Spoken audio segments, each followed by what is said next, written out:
দেশ নিয়ে ষড়যন্ত্র চলছে, আমাদের দেশ কোন দিকে যাচ্ছে।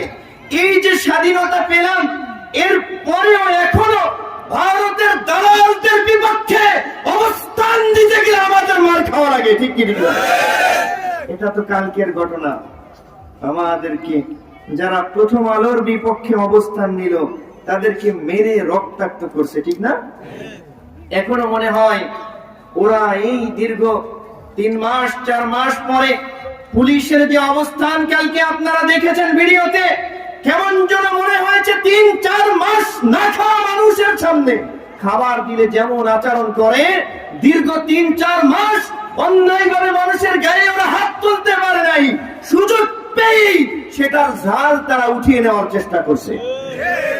আমি এই যে অবরোধ, এই যে গরু জবাই, এগুলোর পক্ষে আমি ওভাবে কথা বলছি না। আমাদের আরো চতুরতার সাথে, আমাদের আরো বুদ্ধিমত্তার সাথে অগ্রসর হওয়া লাগবে।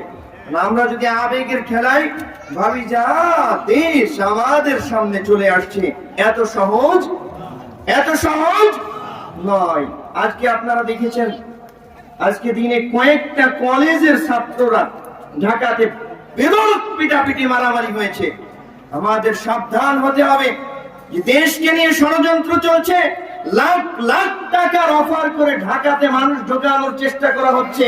যারা আসুক, এদেরকে দিয়ে প্রধান উপদেষ্টার বাসভবন ঘেরাও করে এই ষড়যন্ত্র মারামারি এগুলোকে কেন্দ্র করে দেশে আভ্যন্তরীণ গোলযোগ লাগিয়ে জালেমের বংশ আবার তাদের মসনদ দখল করতে চায়। এই সময় আমাদের হতাশা কাজ করে, আমাদের মনে ব্যথা কাজ করে। অনেক দুর্বল ইমানদার যারা, তাদের হতাশা কাজ করে আর আমাদের মনে ব্যথা কাজ করে। এরকম একটা পরিস্থিতি যখন হলো, তখন আল্লাহ জানাই দিলেন, ও ইমানদারেরা, তোমরা ধৈর্য ধারণ করো। আল্লাহ রাব্বুল আলামিন বললেন, ও ইমানদারেরা, যেই বিশৃঙ্খল পরিবেশ তোমাদের সামনে আসুক না কেন, যত বড় বিপদ তোমাদের সামনে আসুক না কেন, যত বড় মুসিবত তোমাদের সামনে আসুক না কেন, তোমরা ধৈর্য ধারণ করো।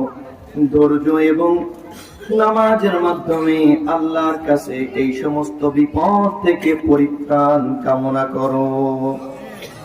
আমার ভাইরা, এই আয়াতের তাফসীর করতে গিয়ে তাফসীরুল ওয়াসিত ইমাম তানতাবী রাহিমাহুল্লাহ, এই নতুন যুগের প্রখ্যাত মুফাসসির, মিশর আল আজহারের শ্রেষ্ঠতম মুফাসসির ছিলেন, উনি আয়াতের তাফসীর করতে গিয়ে বলেছেন, শোনো, ইয়া মান আমানতুম বিল্লাহি ওয়া মালাইকাতিহি ওয়া কুতুবিহি ওয়া রুসুলিহি ওয়াল ইয়াউমিল আখির, ওহে ওই সমস্ত লোকজন যারা আল্লাহর উপর বিশ্বাস স্থাপন করেছ, ফেরেশতাদের উপর বিশ্বাস স্থাপন করেছ, আল্লাহর কিতাব সমূহের উপর বিশ্বাস স্থাপন করেছ, রাসূলগণের উপর বিশ্বাস স্থাপন করেছ, আখিরাতের উপর বিশ্বাস স্থাপন করেছ।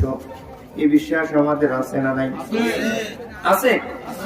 আল্লাহ এদেরকে ডাক দিয়ে বললেন, ইস্তাঈনু আলা ইকামাতি দীনিকুম, তোমরা তোমাদের ইকামাতে দ্বীনের ব্যাপারে আল্লাহর সাহায্য কামনা করো। সুবহানাল্লাহ।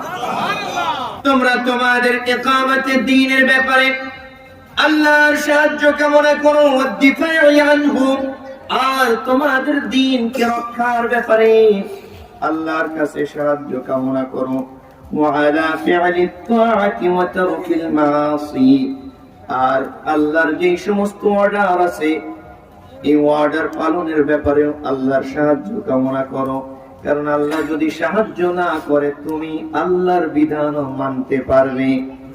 ওয়া তারকিল মাআসি, আর আল্লাহর যে সমস্ত নিষেধ আছে, পাপ সমূহ আছে, এই পাপ সমূহ থেকে দূরে থাকার ব্যাপারে আল্লাহর সাহায্য কামনা করো। ওয়া আলা ইহতিমালিল মাকারিহিল্লাতী তাজরি বিহাল আকদার, আর ভাগ্যের পরিহাসের কারণে অনেক সময় ইকামতে দ্বীনও করতে যাও নাই, ইবাদতের জন্য নয়, এমনি এমনি ভাগ্যের পরিহাসের কারণে তোমার উপর বিপদ আপদ আসতে পারে, বালা মুসিবত আসতে পারে, অসুস্থতা যায় না, অভাব যায় না, সমস্যা যায় না, এরকম আছে না নাই? আছে।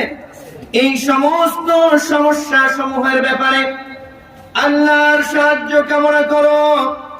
আর জেনে রাখো, ইস্তাঈনু আলা কুল্লি যালিকা বিস-সাবরিল জামিলি ওয়া বিস-সালাতিল মাসহুবাতি বিল খুশুই ওয়াল ইখলাসি ওয়াত তাযাল্লুলি লিল খালিক।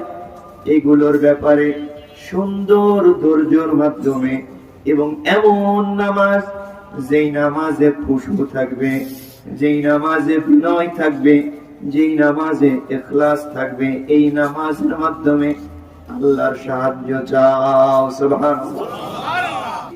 ইমাম তাবারি রাহিমাহুল্লাহ বলেন, তার তাফসীরে তাবারি, যেটা আরেক নাম জামিউল বায়ান, তার মধ্যে উনি বলেন, জেনে রাখো, ফাইন্নাকুম বিস-সাবরি আলাল মাকারিহ, তোমরা যদি যেই সমস্ত সমস্যার সম্মুখীন তোমরা হও, এই সমস্যার বিষয়ে যদি ধৈর্য ধারণ করো, তুদরিকুনা মারদাতি, আল্লাহ বলেন তোমরা আমার সন্তুষ্টি লাভ করবে।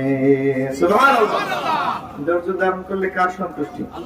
ওয়া বিস-সালাতি লিতুদরিকুনা হাজাতাকুম ইনদি, আর যদি তোমরা নামাজের মাধ্যমে সাহায্য চাও, তাহলে জেনে রাখো, তোমাদের যত হাজত আছে, যত প্রয়োজন আছে, সমস্ত প্রয়োজন আমি আল্লাহর থেকে পেয়ে যাবে। সুবহানাল্লাহ।